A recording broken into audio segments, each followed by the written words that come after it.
In this video, we're going to be testing if Pokemon booster packs are waterproof. Let's find out.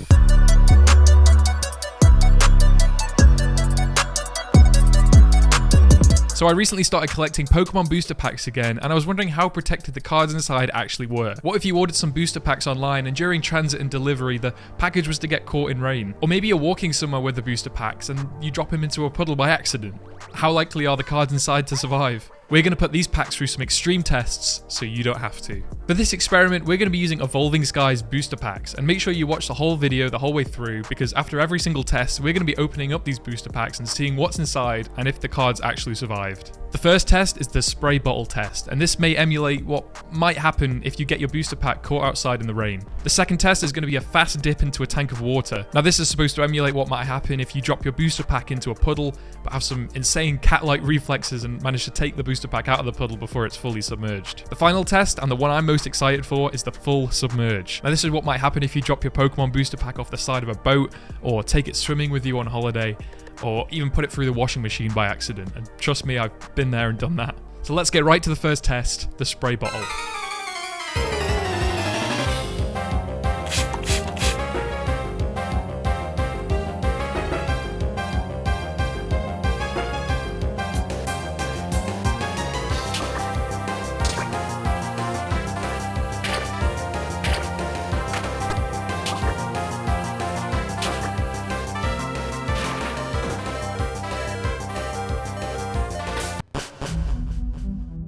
Okay, so there we have it, the Evolving Skies booster pack spray bottle test.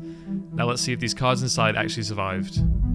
From the get-go, obviously the outside of the booster pack is absolutely dripping wet, but the real test is if the water is actually soaked through to the cards inside. So we're just going to dry off this booster pack, and I'm just hoping, because you can get some really rare cards in this set, such as an Alt Art Rayquaza, which are incredible amounts of money. So we've got a Pumpkaboo there. I'm just going to turn around the cards here, and I don't want to jinx it, but there doesn't seem to be any sign of water damage on the front or the sides. So we're going to flip around the code card there. Feel free to use that. And we're going to do the card trick. Flip 4 cards from the back to the front. I'm going to go through and see what we pulled. There's a Fighting Energy, a Ribbon Badge, a Flaffy, a Bravery, a Pumpkaboo, which is what we saw at the front, a Carvana, and like these cards don't seem to be affected by the water damage at all, so I think we might have been in the clear here. We have a reverse Pikachu, and our last rare card is a Regidrago. There we go. I'm just happy this wasn't destroyed by the water damage. It looks fine. So the spray bottle test has, well, passed the test. The cards are absolutely fine. I mean, the booster pack did a great job at keeping out the water from this first test anyway, the spray bottle test. I've had a closer look at the cards, and there doesn't seem to be any signs of water damage at all, so the first test is a success. So if I do look a little bit different from the intro, that's because this video has actually taken weeks to make. So if you are enjoying the video so far, make sure you turn that like button blue and that subscribe button grey. Cheers, I really appreciate it. Now without further ado, let's move on to test number 2.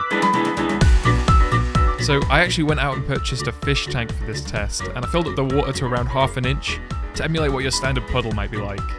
With the first test, I was pretty confident that the pack would survive, but this is where it gets really interesting, as the seal on the back of this pack for this test will technically be fully exposed under water, so I'm real nervous for this test. Do you think the pack will survive? Let's find out.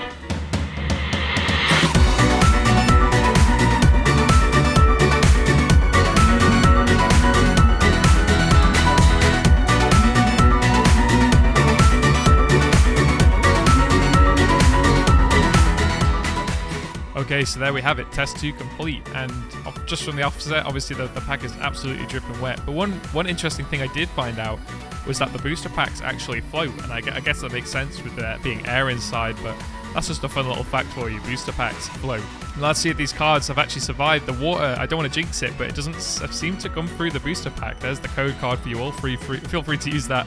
We've got a Mareep on the front. Again, these cards seem fine. I'm actually pretty surprised with that. I genuinely thought the water might have seeped through.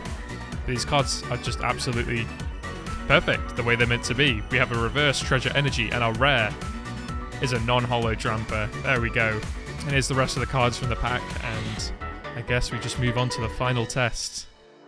So there we have it, test number 2 passing with flying colours. I genuinely thought the water was going to seep through into the pack on that test, but apparently not. So we're going to move on to the final test, the full submerge. We're going to use this fish tank behind me and we're going to fill it up pretty much the whole way. Now from the last test, something I didn't expect is that the booster packs actually float.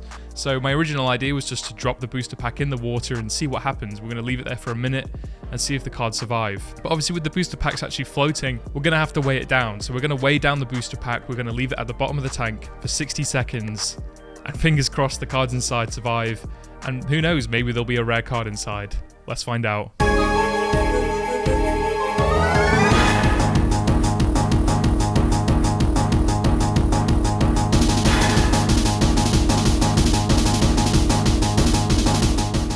Okay, so we're clamping the cards. Don't worry, I've actually not nipped any of the cards. We're just putting it on the bottom to weigh the pack down.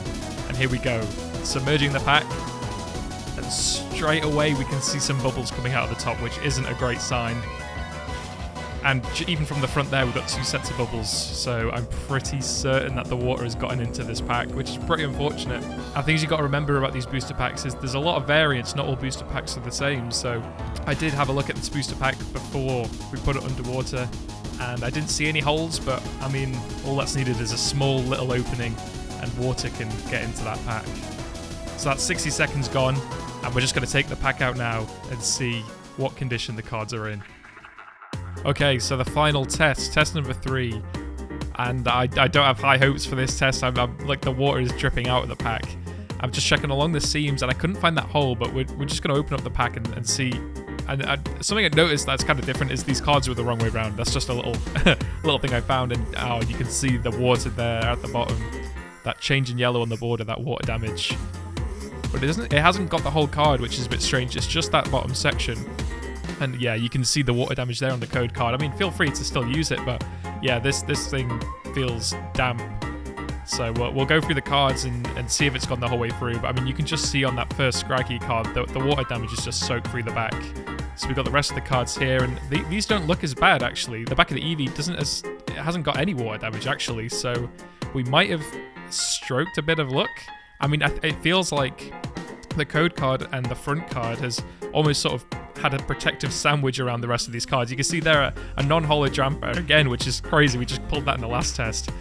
But these cards are fine. I don't know if we did more than 60 seconds for the test, if they eventually would have got water damaged. But for now, these cards have actually done very well. I mean, yeah, it seems to have just been the outer cards that were affected by the water damage. Yeah, I mean, you can just see this water damage here on this first Scraggy card. I think this got the brunt of the force. It's warped, it's fraying off, it's soft. It's not great, so I'm sorry. I'm sorry, Scraggy, but it was all part of the experiment. So there we go again. You can see that code card. It's literally just crumbling within my thumb, so not ideal.